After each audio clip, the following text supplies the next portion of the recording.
Hola, ¿qué tal? Muy buenas noches. Para la empresa de Servicios Públicos de Heredia es todo un placer estar con ustedes en esta segunda charla de la feria virtual que estamos compartiendo con todos ustedes. La charla de hoy es cómo evitar la contaminación del agua en el hogar, pero antes de entrar a hablar de este tema con la ingeniera sanitaria Diana Zambrano Piamba, les voy a comentar nada más para conocimiento de todos ustedes que estas charlas que estamos teniendo para ustedes en la empresa de Servicios Públicos de Heredia serán grabadas, en algún momento sus consultas pueden ser utilizadas o reproducidas incluso en las redes sociales de la empresa de Servicios Públicos de Heredia para que lo tenga bien en claro. Bueno, nada más, antes de darle la palabra a Diana, les voy a comentar que ella es ingeniera sanitaria, máster en ingeniería con énfasis en ingeniería sanitaria y ambiental de la Universidad del Valle en Cali, Colombia. Es profesora del Tecnológico de Costa Rica, de la carrera de licenciatura en Ingeniería Ambiental en temas asociados con recursos hídricos. Es profesora del CATIE, de la maestría de cuencas hidrográficas. Bueno, tiene muchísima experiencia para nosotros en la ESPH. Es todo un placer, es todo un honor contar con Diana en esta charla. Y Diana, bueno, la pregunta lo dice, ¿cómo evitar la contaminación del agua en el hogar? Espero que nos podrás brindar la respuesta porque indiscutiblemente yo creo que es un tema que ahorita se las trae. Muy buenas tardes, Diana. Muy buenas tardes, muchísimas gracias por haber extendido la invitación y es un placer compartir con ustedes este tema. Adelante. Ok, muchísimas gracias. Bueno, pues estoy muy complacida de compartir con la gente de Heredia este tema en el cual todos somos actores y somos unos actores claves porque pues la vivienda y el lugar de donde vivimos, donde trabajamos, pues es nuestra unidad básica de demanda de agua, pero también de producción de aguas residuales. Y entonces van a haber muchas prácticas que se tienen en casa, unas adecuadas, otras inadecuadas. Y la idea de la charlita de hoy es estandarizar un poco esas prácticas y orientarlas a cuál es como mi responsabilidad como usuario y la mejor manera de, pues, de hacer el manejo del agua en mi casa para contribuir de alguna manera a minimizar la contaminación por aguas residuales. Entonces, quisiera primero compartir y que estandaricemos un poco los conceptos porque a veces nos confundimos en eso. Entonces, primero, cuando pensamos en aguas residuales, definamos qué son las aguas residuales. Entonces, el agua tiene múltiples usos, todos somos muy afines al agua, la necesitamos para diferentes actividades de manera directa o indirecta. Entonces, por cada producto que consumimos, él ha tenido una huella de agua, ha tenido una demanda de agua en su producción, ¿sí? En todas las fases del proceso y pues directamente la que cada cual toma en casa. Entonces, si nosotros, regálenme aquí un segundo, voy a poner un puntero para mostrar mejor. Aquí estas tres láminas lo que me muestran son los usos a nivel general que tiene el agua. Esto me está representando el uso a nivel de la casa, el uso en la agricultura y el uso en la industria. Estos dos usos son unos de los que más demandan agua. Y para cada uno de estos usos demandan también una calidad específica. Pero a su vez, como el agua es un disolvente, entonces muchas de las cosas que se han utilizado y que el agua está quitando van a quedar disueltas en ella, ¿cierto? Entonces, si es en la agricultura, van a ir fertilizantes, depende del proceso industrial, pues también van a ir los productos que se utilizan. Y pues en la casa también, depende del uso que le estemos dando, en qué punto de uso de la casa lo estemos utilizando, pues también va a tener entonces unos productos que van a estar disueltos en ella. Entonces, por definición, las aguas residuales yo las voy a definir como el agua que queda después de su uso y por tanto entonces cambia su calidad, ¿cierto? Podemos tomar un vaso de agua, pero ya lo que es el agua residual, pues ya se limita directamente un uso de ella. Entonces vamos a trabajar un poquito estas cosas. Y pues el objetivo de hoy es enfocarnos en este uso que es el uso a nivel de la vivienda, ¿cierto? Entonces nosotros como usuarios, nosotros como miembros de una comunidad, cómo ejercemos un mejor uso del agua. Entonces también en términos de eso tenemos diferentes usos del agua en la casa, ¿sí? Lavamos platos, todas las actividades de aseo personal, de aseo de la casa, lavado de ropa, el sanitario. Entonces, todos esos son los usos que nosotros tenemos en nuestra casa.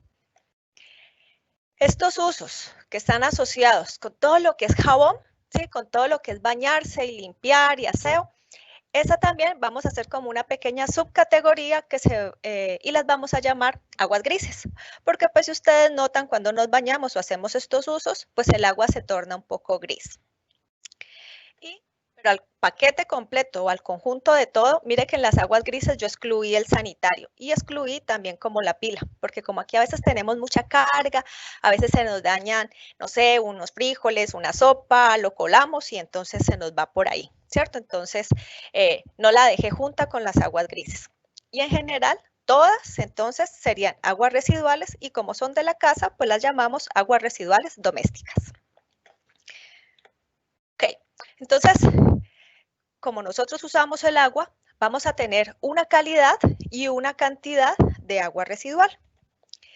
¿De qué va a depender esa cantidad y esa calidad que tiene? Pues uno, de qué tanta agua usamos en cada uno de los usos, qué tan juiciosos, qué tan aplicados, qué tan responsables somos con el uso, eso va a determinar mucho la cantidad y también qué tipo y qué cantidad a su vez de productos utilizamos, ¿cierto? Entonces, por ejemplo, en términos de la cantidad, todas las prácticas que son bastante divulgadas y que hay muchas herramientas de educación en términos del uso eficiente del agua en el hogar, que no me voy a enfocar en estas porque no es el objetivo de esta charla. Sin embargo, todas son buenísimas y son súper importantes porque esto me reduce mucho la cantidad. Y al reducirme la cantidad, yo también voy a tener un agua de una calidad que va a estar como más concentradita, va a estar menos diluida. Y eso a nivel de lo que vamos a hablar más adelante de los sistemas de tratamiento es súper bueno, ¿cierto? Entonces, hacer uso eficiente pues tiene varios beneficios. También ustedes economizan en sus facturas, la parte ambiental es buenísimo.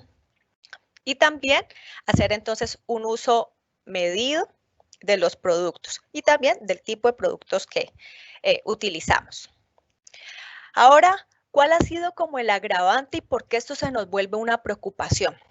Entonces, bueno, seguramente en la charla hay gente de muchas edades, hay gente joven, hay gente mucho mayor y los abuelos nos pueden contar, por ejemplo, cuando iban a bañar a los ríos y los ríos estaban menos contaminados. Entonces, esta grafiquita lo que nos muestra es cómo ha crecido la población a lo largo del tiempo. Y si ustedes ven esta curva, se ha hecho muy pendiente, se ha vuelto o ha habido un crecimiento demasiado grande de la población. Entonces, ese ha sido uno de los problemas porque al haber tanta gente, pues antes la gente digamos que vertía el agua a un río, pero como era tan poquita, el río era capaz de limpiarla. Pero el problema es que ahora somos muchos, entonces excedimos la capacidad que tienen esos cuerpos receptores y por eso vamos a necesitar hacer otras cosas. Sumado a eso, también antiguamente la gente era más mesurada en eso que mencionaba yo ahora del consumo, pero ahora estamos metidos también en una sociedad que nos pide que consumamos, que compremos, que hagamos y entonces eso impacta, como mencionamos ahorita, en la calidad y en la cantidad de agua. ¿Y esto pues qué implicaciones tiene? Que si no hay tratamiento y somos tanto y consumimos tanto, entonces hay muchos vertimientos que ni siquiera están controlados y entonces terminamos de ver los ríos muertos que huelen mal, lagunas igual, problemas que a su vez entonces impactan también la vida acuática, el ambiente, el turismo. Entonces, si nos devolvemos, entonces hay una parte de responsabilidad de nosotros, va a haber una parte de responsabilidad en las instituciones, pero tenemos entonces responsabilidades compartidas para lograr volver a esos lugares y a esos ríos que estaban limpios y que le generan una amenidad ambiental a los diferentes espacios. Entonces, después de yo contarles esto, la pregunta es, ¿y yo cómo puedo ayudar? O sea, desde lo que yo hago, ¿cómo puedo ayudar? Entonces, lo voy a dividir en dos partes. Uno, lo vamos a llamar como cuáles son las buenas prácticas en los usos en casa. ¿Cómo me vuelvo yo, llamémoslo, un buen productor de agua residual? Y 2, nos vamos a cerciorar que el sistema de tratamiento de agua opere bien. Entonces vamos a abordar la primera parte. Entonces vamos a coger cada uno de los diferentes usos del agua y a mencionar qué prácticas son positivas y qué prácticas son inadecuadas. Entonces voy a arrancar por el trono, voy a arrancar por el sanitario. Entonces el primer mensaje de este aparato es que no es un basurero, ¿cierto? Entonces por eso normalmente nosotros al lado del sanitario tenemos un tarro, un cesto de residuos. Entonces, no van al sanitario, no van condones, no van toallas, no van pañales, no van juguetes, no va absolutamente nada de este tipo de residuos, ¿sí? Estos son residuos sólidos, por lo tanto, se deben manejar como tal. Y se los cuento por qué. Porque en muchos de los sistemas de tratamiento y en los sistemas de tubería, se obstruyen y generan problemas supremamente grandes la acumulación de todos estos residuos sólidos. Entonces, miren, una práctica de educación desde mi casa, tanto de mujeres como de hombres, van a contribuir mucho al beneficio de los sistemas que nos ayudan a manejar las aguas residuales.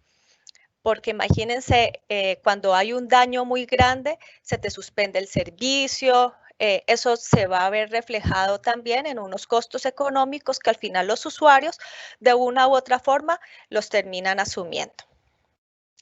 Entonces también surge una gran pregunta, el papel higiénico, si va o no va.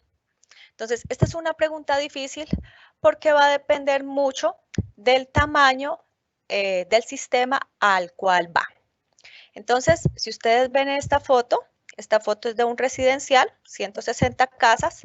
Entonces, por más biodegradable, por más maravilloso que la publicidad diga que es el papel higiénico y que es amigable con el ambiente, está hecho de celulosa, que es difícil, voy a llamarlo, desbaratar.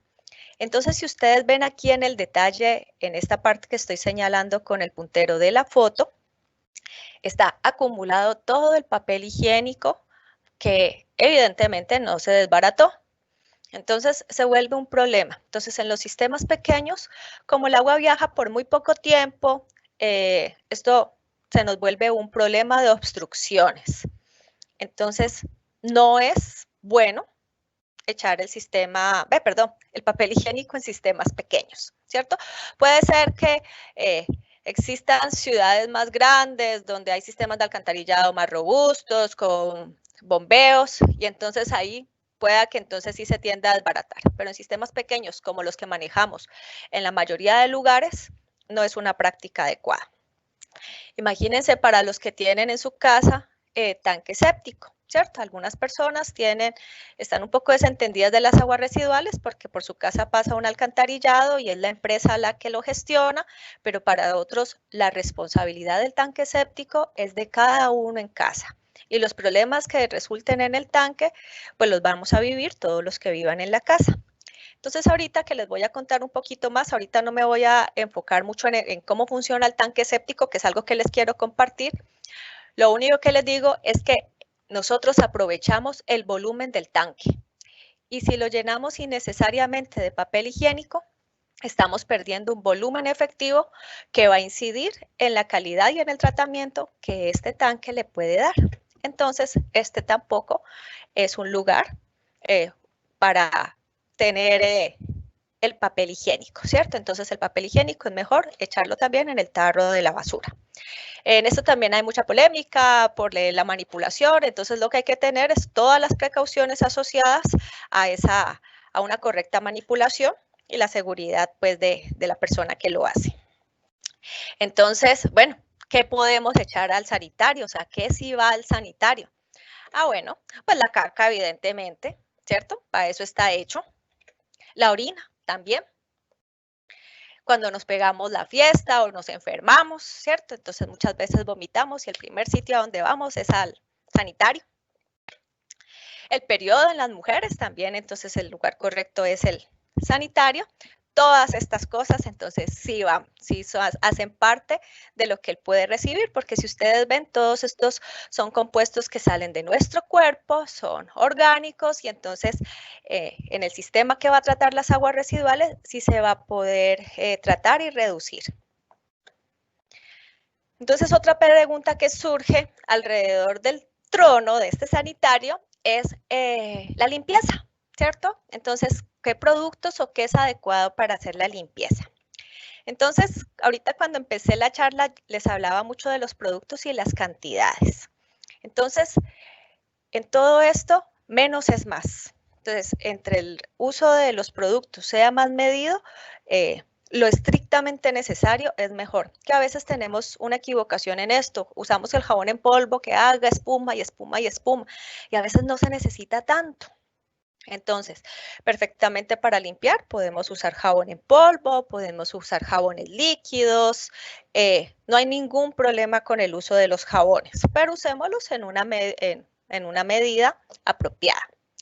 Con respecto a los productos desinfectantes, también se pueden utilizar, pero también en cantidades razonables. En particular para los que tienen tanque séptico en su casa, porque en el tanque viven unos organismos que ayudan a remover la materia orgánica. Y si yo me excedo en el uso del cloro, chao organismos que trabajan. Y eso no es lo que queremos, ¿cierto? Entonces podemos, por ejemplo, hacer soluciones y colocarlas en spray para limpiar la porcelana, ¿sí? Y no echar entonces el chorro completo en el sanitario, ¿cierto? Porque nosotros queremos chinear, queremos cuidar estas bacterias que son las que trabajan. Entonces, todos los días cuando vamos a hacer caca, estamos poniendo nuestra dosis de bacterias al tanque, que es muy buena para los procesos que él va a hacer. Y en general, pues para todas las plantas de tratamiento. El otro uso es la lavadora. Entonces, igual, lavar a cargas completas, ¿sí? Y con las medidas estrictamente necesarias de jabón.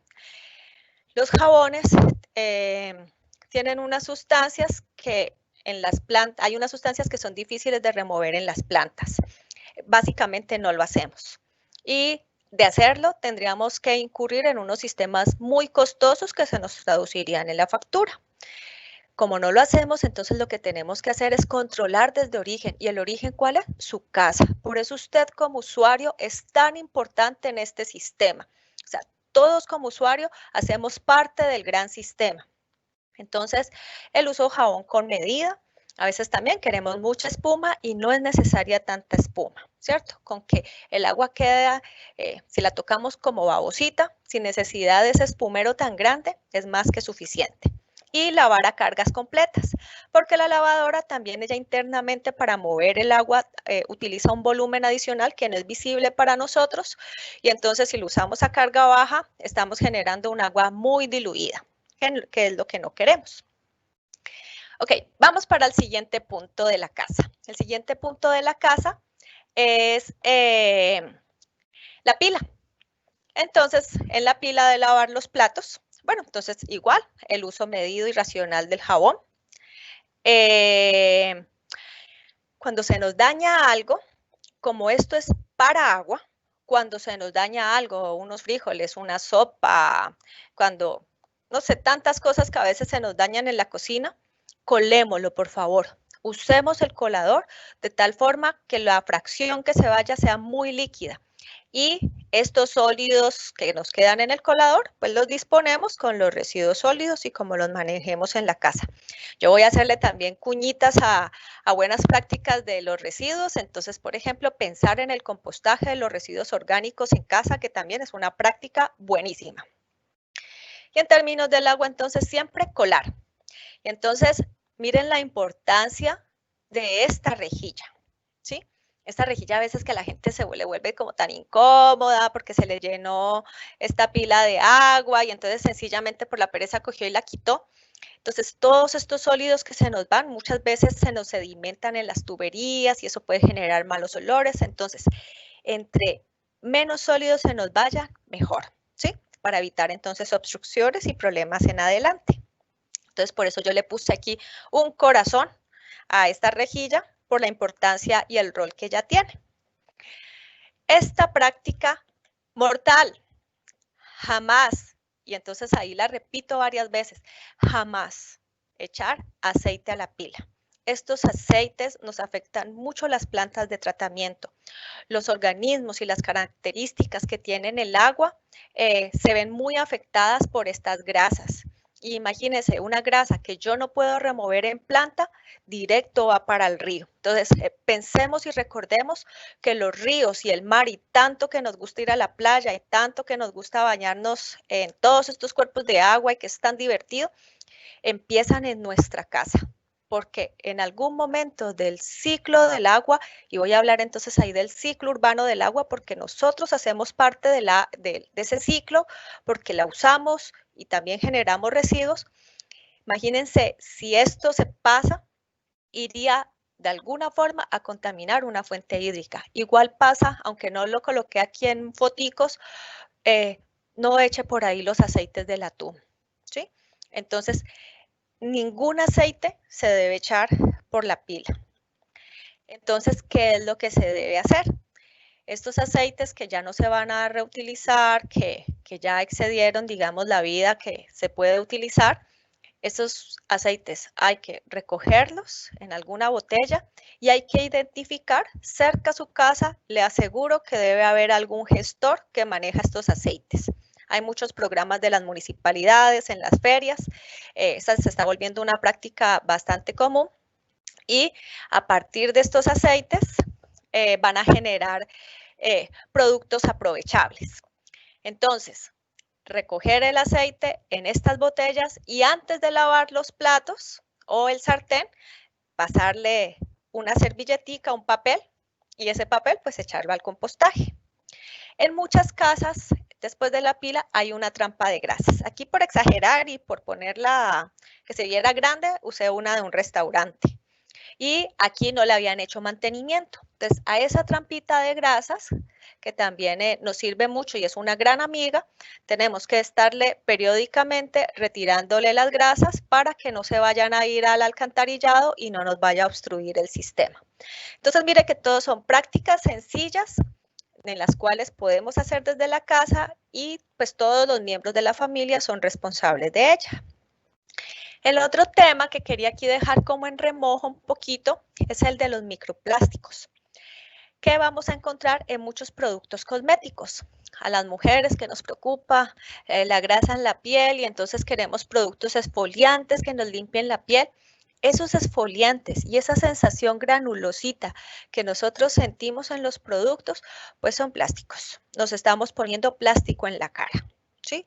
Y estos plásticos entonces se van también al alcantarillado y a la planta de tratamiento. Y nuestras plantas no tienen tampoco la capacidad, son tan pequeñitos y las características que ellos tienen, pues no se lo comen las bacterias, no se sedimentan, no se filtran. Entonces, ¿a dónde van a parar? Al río y al mar.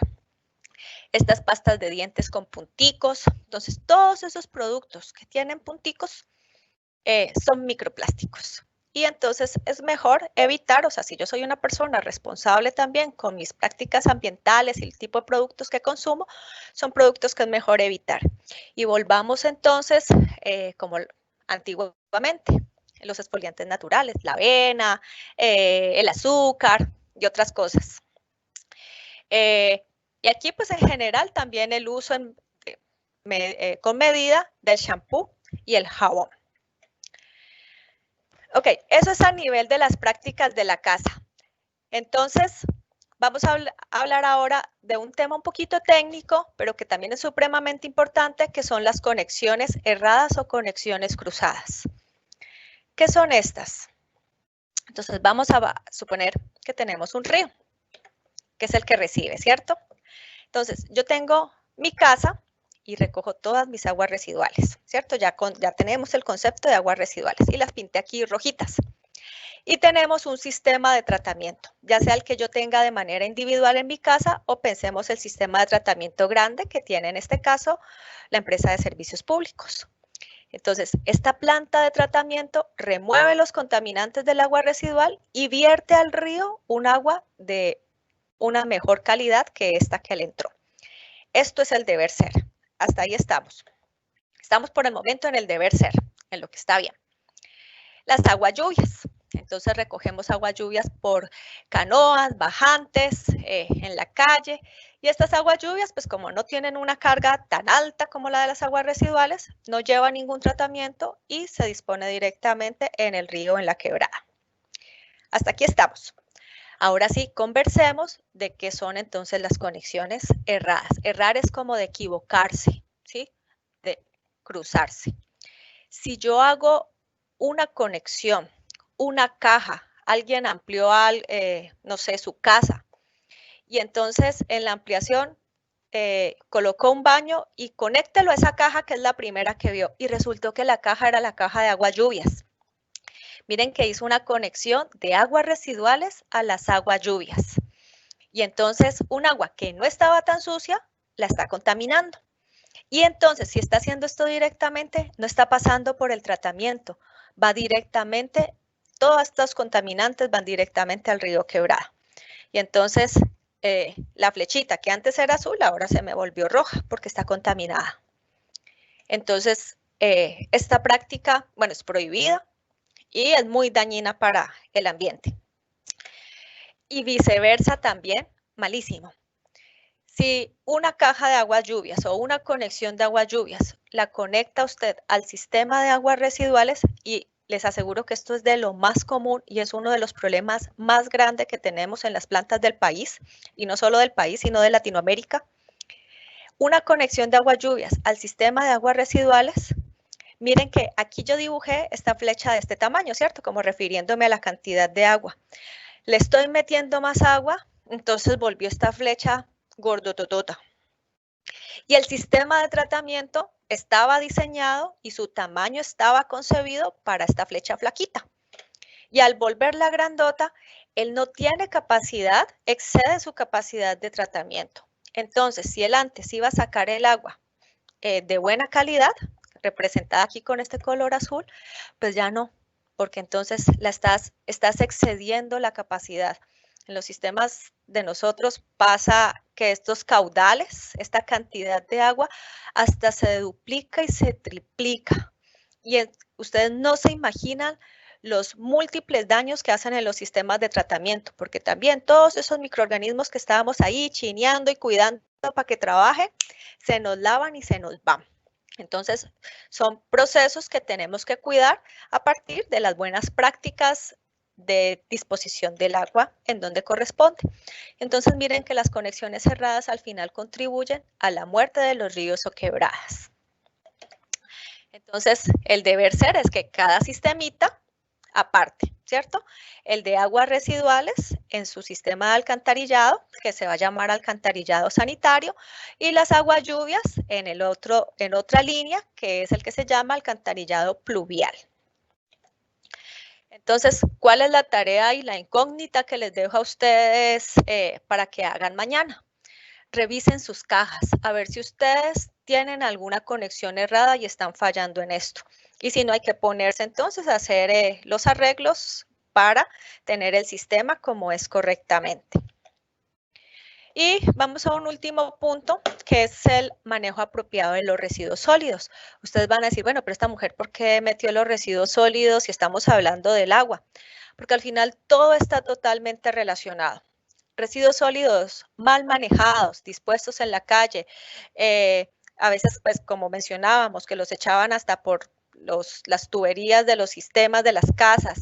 Todo esto obstruye el alcantarillado y termina llegando a la planta. Uno se encuentra papeles de popis, de galletas, de todo. Entonces, la invitación, y aquí de modo general, creo que ya han hecho otras charlas y también esto es un tema que se está divulgando bastante, es el manejo apropiado de los residuos. Uno, pues la clasificación, ¿cierto? Porque cada residuo tiene un fin y un objetivo diferente, y pues con la clasificación llevar a los centros de acopio lo que es valorizable, pues lo orgánico, idealmente compostarlo y hacer uso. Creo que la Municipalidad de Heredia está trabajando e impulsando programas en esta línea. Y pues lo que ya no es valorizable, ni es orgánico y compostable, pues eso sí sería un residuo al que comúnmente le decimos basura. Y ese sería el único que se puede ir en el carrito de la basura, un relleno sanitario. Entonces, para cuidar el agua también es importante manejar adecuadamente los residuos sólidos. Entonces, hasta ahí son las buenas prácticas que usted puede hacer en su casa y contribuir positivamente para que las labores de mantenimiento del sistema de alcantarillado y de la planta de tratamiento, que puede ser tu tanque séptico en su casa, que es como decir una mini planta, o la planta grande que tenga la empresa de servicios públicos, vea, se vuelve usted un aliado más, porque está quitándole muchos problemas que al final se manejan en planta. Entonces, esas son las recomendaciones que atenderían en casa. Y ahí estaríamos abordando la primera parte. La segunda parte es cerciorarnos de que el sistema de tratamiento opere bien. Para los que tienen alcantarillado, ya pues se les sale un poco esto de las manos, ¿cierto? Porque ustedes no son operadores de la planta. Pero hay muchos casos o familiares de ustedes que no tienen esta situación, sino que tienen su sistema de tratamiento en su casa, que es su tanque séptico. Entonces, lo que quiero es compartir algunos elementos claves de cómo funciona para que de esa manera usted también garantice el buen funcionamiento de este sistema. ¿Para qué? Bueno, aquí representé dos casas con su respectiva conexión al tanque séptico. Pues uno, muchas veces después del tanque tenemos drenajes, ¿sí?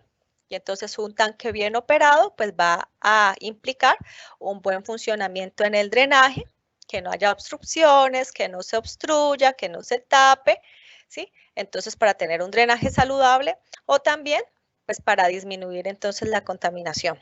Aunque este sistema se queda muy corto, debe tener otras unidades complementarias porque él se queda muy corto para un vertimiento a río Quebrada, pero por el momento no me voy a enfocar en eso. Entonces, Costa Rica, más del 70% de la población usa esta opción tecnológica para manejar las aguas residuales y entonces lo que les quiero compartir es cómo funciona o de qué depende la operación de este sistema. Entonces, si nosotros a un tanque lo partimos como un queque y lo vemos por una cara, por un costado, esto es lo que veríamos, ¿cierto? Puede ser no con esta división, puede ser una sola, pero en esencia lo que vemos es un tanque con una tubería de entrada y una tubería de salida. A pesar de que es un simple tanque, dentro de él pasan muchos procesos, ¿sí? Y se da como una estratificación, una división de diferentes fases. Entonces voy a contarles un poquito cada una de ellas. Entonces, esta primera fase, este volumen que aquí lo vemos con azulito y que es el agua, es una zona de sedimentación. Entonces aquí voy a dejar un primer mensaje. A veces dicen, ay, se me llenó el tanque. El tanque está diseñado, esta tubería de entrada y esta de salida está concebido para que él siempre tenga agua, ¿sí? El nivel de salida lo va a determinar la altura a la cual está saliendo el agua acá. Entonces, para que la gente no se asuste porque como que piensa ver su tanque vacío y el tanque no va a estar vacío, él está, para que se den los procesos que vamos a contar, él debe estar con agua. Y entonces ahí, miren, por ejemplo, cuando uno jugaba de niño o de pronto en alguna situación en el campo, tiene un agua sucia y tú quieres que como que se limpie un poquito, una lo dejaba ahí quietecita, que se asentara y entonces esas partículas bajaban, ¿cierto? Y entonces uno quedaba con un agua más clara. Ese proceso que acabo de describir es el proceso de sedimentación y eso es lo que hace o es una de las funciones del tanque. Entonces, muchos de los sólidos que se nos van, la caca que se nos va, ¿cierto? Por la tubería, se va a sedimentar y entonces aquí lo que le estamos dando es un tiempo de calma para que todo eso se sedimente. ¿Ok? ¿De qué va a depender entonces el tamaño del tanque y para que se dé eso que yo le estoy llamando esa zona de calma? Bueno, ¿de qué cantidad de agua le está entrando al sistema? Y eso pues a su vez de qué depende, de cuántas personas viven en la casa, ¿cierto? Y cómo son sus usos, ¿cierto? No es lo mismo una persona que es desperdiciadora de agua y su consumo de agua es muy alto que una persona que es más medida, ¿cierto? Entonces, ¿cuántos? ¿Cierto? No es lo mismo también una casa de 2 personas, una de 5, una de 10. ¿Cuántos son? va a determinar qué tanta agua entra. Y entonces a su vez va a depender qué tan grande se tiene que volver este sistema. Porque eso va a garantizar que se dé ahí ese tiempo de sedimentación. Y entonces por eso las medidas del tanque van a ser muy importantes. Okay. La otra parte, si nosotros vemos acá abajo, es como una zonita café. Esa zonita café es todo eso que se está sedimentando, partículas muy finas que sí se fueron, la caca, todo esto se va acumulando. Acumula, acumula, acumula. Y entonces todas las bacterias que están aquí también digieren esta materia que está aquí. Y entonces también va a haber un espacio para que se dé este proceso. Y entonces con el tiempo, esto pues se me va a ir acumulando, ¿cierto? ¿De qué depende? Pues qué tantos, bueno, y esto no lo había definido. A esto le vamos a llamar lodos, ¿sí? A estos sólidos que se transforman, cuando están nuevecitos son caca, pero a lo largo del tiempo, eso las bacterias lo procesan y eso ya hasta deja de oler a caca pura. Tenemos entonces aquí unos lodos que son unos lodos frescos y que están en digestión. Entonces, ¿qué tanto hay? Bueno, pues va a depender de cuántos pelones tenemos en la casa, ¿cierto? Entonces, ¿cuántas personas habitan en mi casa y hacen su contribución diaria, ¿cierto? Va a depender entonces de qué volumen se me va a estar acumulando.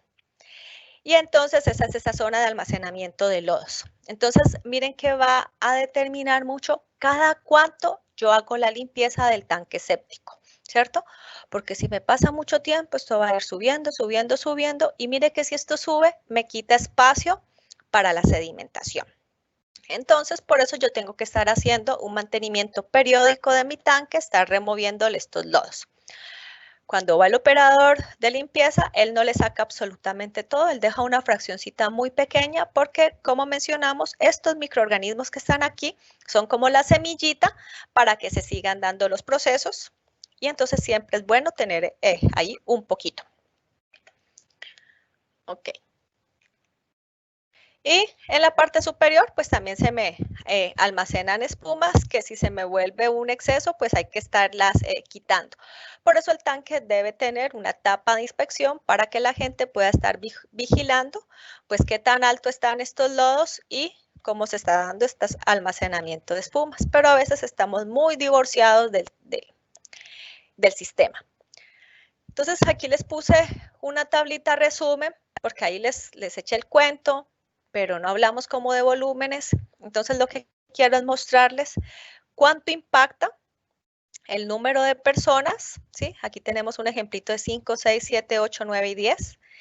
Estamos hablando que hacerle una limpieza más o menos cada 2 años, máximo 3 es lo recomendable para que también los lodos del fondo no se endurezcan tanto.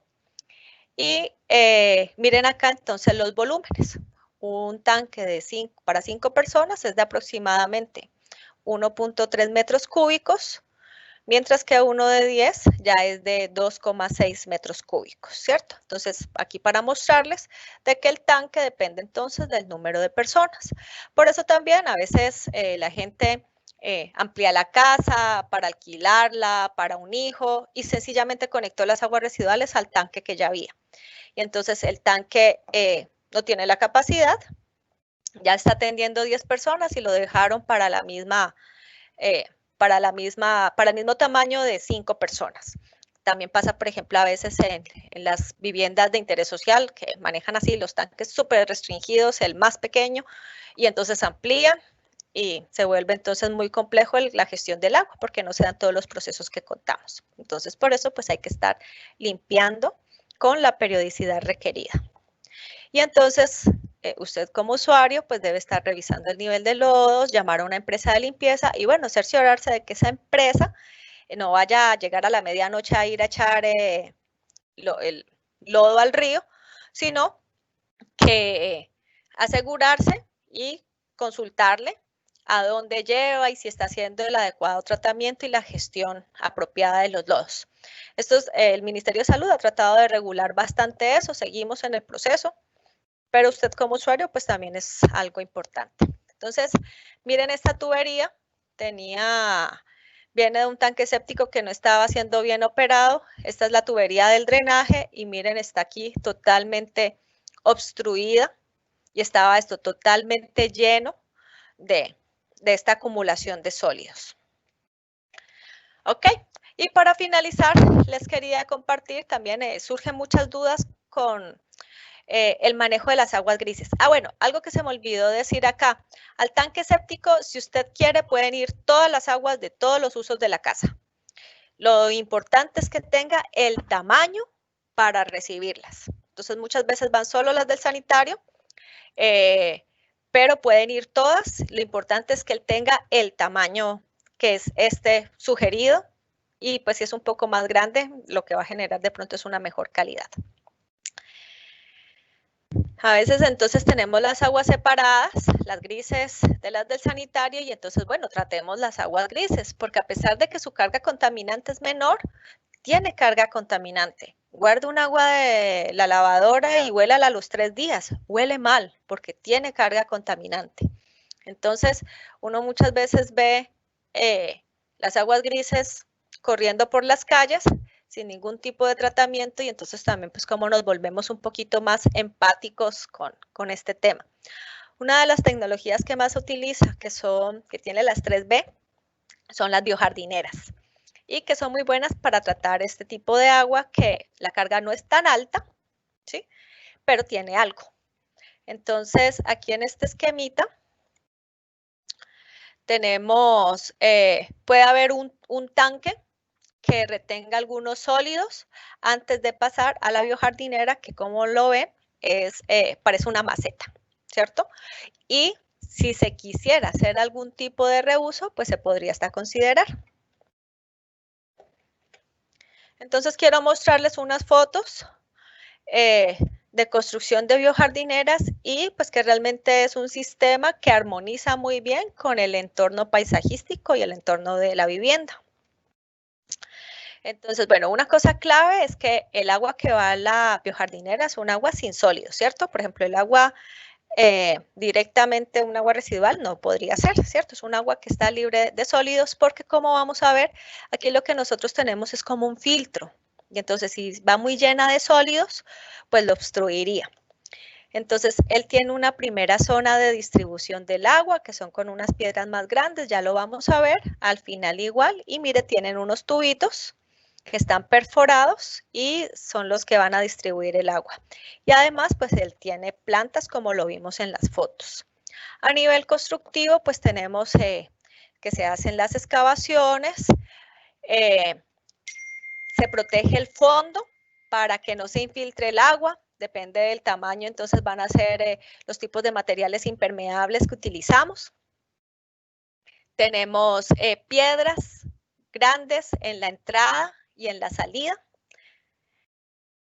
Teníamos entonces unas tuberías con ranuras. Esas ranuras pues se pueden hacer manualmente o también con copas, por ejemplo, como las que se abren los huecos en madera.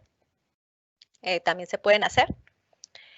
Se colocan entonces las piedras y intermedio va una grava de media pulgada. Tenemos entonces ahí la distribución de los tubos. Y ya a medida que vamos haciendo los rellenos. Para finalmente hacer la siembra de las matas, y podemos hacerle un borde que nos ayude a proteger de que no se vaya a infiltrar demasiada agua cuando llueva. Entonces tenemos aquí estas fotografías. Este tipo de heliconias le gusta mucho, no tiene problema las raíces de estar en medios acuosos, de estar en medio del agua. Los papiros también. Podría compartirles unas guías de construcción, y que ya vienen, entonces ahorita lo hablamos rápido, pero vienen más detalladas y con dibujos que facilitan la interpretación. Y quería mostrarles, porque una de las preguntas que siempre surgen es, pero yo puedo regar sí, plantas con aguas con jabón. Entonces, mire, este es una sección del patio de mi casa y es regado con aguas jabonosas. Entonces, y no tiene pues ningún tipo de afectación. Y entonces el mensaje de todo esto, y el que yo quiero que les quede en su corazón es por qué el agua vale la pena. Gracias. Muchísimas gracias, Diana. Aquí tenemos una consulta de una de las participantes. La consulta es, ¿qué tan recomendado entonces es el uso de pastillas sanitarias en el tanque de agua del sanitario, considerando que tenemos tanque séptico y su posible efecto en los microorganismos? Bueno, personalmente a mí casi no me gusta. También va pues en la filosofía, siempre pienso que menos es más, y entonces es unos contaminantes que tú le estás agregando al agua y que no son de uso indispensable. Entonces, creo que no es necesario. Yo creo que lo clave es mantener el sanitario limpio para que no huela mal, para que se sienta el olor a limpio, pero tantos productos pues no es saludable. Y si lo vemos también, si nos devolvemos un poco, pues todo el impacto ambiental que tiene la producción de este tipo de cosas. Entonces, esa es como mi apreciación. Le tengo una pregunta. Regularmente en Costa Rica la gente no le gusta tener en su mayoría un basurero para el papel higiénico, para toallas sanitarias y demás, pero es lo más recomendable entonces, es lo que la gente debería tener en sus hogares y no tirar esos residuos en el servicio sanitario. Correcto. O sea, esto es súper dañino y ustedes no saben el impacto económico y ambiental que están generándole al dejar, por ejemplo, que se vaya una toalla higiénica y todos estos productos por el sanitario. De ninguna manera este tipo de productos pueden ir al sanitario. A nivel de aceite en la cocina, que también todo ese tipo de aguas terminan desplazándose o yendo al mismo lugar. Mucha gente cuando termina de cocinar, a veces con mucho aceite, lo termina tirando al desagüe ahí mismo. ¿Hay alguna recomendación de qué se puede hacer con ese aceite para que no se vaya precisamente por ese desagüe? Yo mencionaba, mire que cuando nosotros nos volvemos más sensibles y nos identificamos más con el cuidado de la naturaleza y que la naturaleza de alguna forma también revierte ese efecto a través de diferentes cosas. Bueno, yo creo que muchos han escuchado de los temas de cambio climático, experimentamos eventos, por ejemplo, veranos muy intensos y muy extensos, o también cuando ya empieza a llover, llueve demasiado y en muy cortos tiempos. Entonces, estos son efectos que nosotros estamos viendo del cambio climático por las malas prácticas ambientales. Perdón por haber hecho esta cuña, que no es específica de la pregunta, pero era importante retomar la sensibilidad que cada uno debe tener y la responsabilidad que cada uno debe tener. ¿Por qué lo digo? Porque entonces hacer las cosas bien te implica tareas adicionales, ¿cierto? Esa responsabilidad te implica tareas adicionales. En particular, entonces, en este caso, usted lo que debe hacer es almacenar esos aceites que no va a utilizar en botellas y ubicar en la cercanía de su casa quién es el gestor de aceites más cercano. Indicaba yo, por ejemplo, la mayoría de municipalidades tienen programas de recepción de estos aceites. En las ferias del agricultor reciben, hay gente que recibe estos aceites. Este tipo de programas se están movilizando mucho por todo el país. Entonces, lo importante es que cada persona se responsabilice y entonces identifique a quién se lo puede entregar, ¿sí? Es como lo valorizable. Entonces, si por tu casa no pasa una ruta de residuos valorizables, entonces usted tiene que ubicar un centro de acopio donde los pueda llevar. Es eso. Aquí tenemos otra consulta de otra de las personas que está inscrita en la charla, Emanuel, y te pregunta, buenas, entonces, ¿cuál es el fin de la biojardinera? ¿Qué le hace al agua gris? Ok, bueno, perdón, no sé si todavía están viendo la presentación. No, ahorita te estamos viendo a vos. Ok, es que estoy un poquito perdida en lo que se está viendo. Ok. Ok, en este momento me están viendo a mí. Exactamente. Ok, bueno, perdón por no haber especificado un poco más el fin de la biojardinera. Entonces, la biojardinera al estar En rellena... este momento, perdón que te interrumpa, ya estamos viendo la presentación de vuelta. Ah, bueno, entonces la voy a aprovechar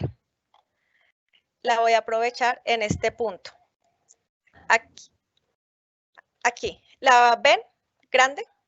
Sí, dice preparación de los tubos. Ok, me apoyé en esta imagen para mostrar cómo entonces trabaja la biojardinera, que no lo expliqué mucho. La biojardinera es un sistema maravilloso porque se van a dar aquí muchos procesos. Al estar esto relleno, como comenté ahora, de un material filtrante, al final cada tamaño, cada poro, cada vacío que hay entre las piedras se vuelve como un mini sedimentador y entonces él va a filtrar sólidos muy finos, pero a su vez también las piedras y estos vacíos se van a convertir en espacios donde van a haber también microorganismos, van a adherirse a las piedras y ellos entonces van a consumir la materia orgánica que está disuelta en el agua. Entonces, estos microorganismos la consumen y entonces se la quitan al agua. Entonces, la biojardinera lo que hace es removerle la carga contaminante. A su vez, como mencioné que tenía plantas, las plantas también se nutren de muchos de estos microorganismos. También entonces va a haber una interacción con el ambiente y el agua y entonces también se va a oxigenar un poco. Y todos estos procesos entonces le van a servir para remover la contaminación que tiene el agua gris. Entonces hay diferentes indicadores de calidad de agua y ella va a entrar con unos indicadores y van a salir con unos mucho mejor. Esa es la función de la biojardinera. Excelente, Diana. Creo que tenemos otra consulta acá revisando el chat de los participantes. Dice, ¿qué ejemplos de productos que podemos utilizar para lavar el servicio sanitario y que sean amigables con el ambiente? Ok, en general todos los productos comerciales de limpieza se pueden utilizar, cualquiera. No usarlos en exceso. Ahora, la gente que quiere optar por unos productos sí, más orgánicos, menos químicos, entonces, por ejemplo, un spray con vinagre, también son opciones. Pero nunca les he dicho, en ningún momento quise decirles que no se puedan utilizar los productos. El mensaje siempre es úselos, pero con medida, en poca cantidad, no en exceso. Ok, excelente. Y Emanuel, también te pregunta, ¿qué de cierto hay que se debe extender una tubería para recolectar aguas grises y otra tubería para recolectar aguas negras? No, o sea, el manejo a nivel, y más cuando ya hay sitios construidos, es complejo porque tiene muchos factores de decisión. Pero si ya en un lugar han optado por un alcantarillado sanitario como su opción tecnológica para gestionar las aguas residuales, la caja que estaría afuera de las casas recoge absolutamente todas las aguas y a su vez esa caja lleva entonces a la tubería principal de alcantarillado sanitario que lleva todo. Aquí tenemos un par de detalles más. Doña Viria la felicita, le dice muy clara la exposición, gracias por brindar sus conocimientos. Y aquí le hacen otra consulta. ¿Dónde se puede encontrar una lista de empresas que limpien tanques sépticos que cumplan con las normas? Me parece también muy importante por lo que usted explicaba, ¿verdad? Ok, también uno se puede acercar a las regionales del Ministerio de Salud de su zona y ellos también pueden identificar cuáles son los proveedores de este servicio que están adscritos y que pueden entonces hacer un mejor manejo de estos residuos. ¿Hay alguna manera de saber si existe un cruce de conexiones pluviales y residuales, considerando que recién se está pasando uno a una vivienda ya construida? Ok, la manera más fácil es, ahí tú juegas de investigador, ¿cierto? Porque entonces tienes que identificar las diferentes cajas de tu casa. Entonces, por ejemplo, si quieres ver una conexión de aguas lluvias a aguas residuales, bueno, echa agua entonces al techo para que se vaya por la canoa y a su vez por el bajante. Y si te sale por tu caja de aguas residuales, dices, ay, tengo una conexión errada de aguas lluvias a residuales o viceversa. descargas un sanitario o abres las llaves de los X puntos de tu casa y si ves que sale el agua por tu caja de aguas lluvias, tienes conexión errada. Entonces es jugar de investigador y entonces empezar a usar un poco la lógica del funcionamiento del sistema y ver si todo lo tengo cerrado y abrí en este punto, ¿debe o no debe salir por aquí?